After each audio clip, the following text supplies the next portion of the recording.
Kapatid, alam ko may pera ka. Pero ang tanong, bakit hanggang ngayon wala ka pa ring ipon, wala ka pa ring investment at di pa rin lumalago? So para sa mga taong talagang naguguluhan kung ano dapat nilang gawin, ito lang po sasabihin ko sa inyo. Hindi mo kailangan na malaki lang ang kita mo. Kailangan ma-understand mo ano yung mga financial leaks mo. Your income is limited but your expenses are unlimited.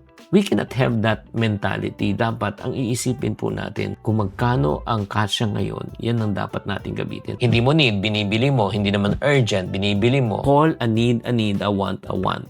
So para di ka naman ma-stress. Alam mo, masarap lang yan sa umpisa pero bitter yan sa huli. You don't have an income problem, you have a security problem.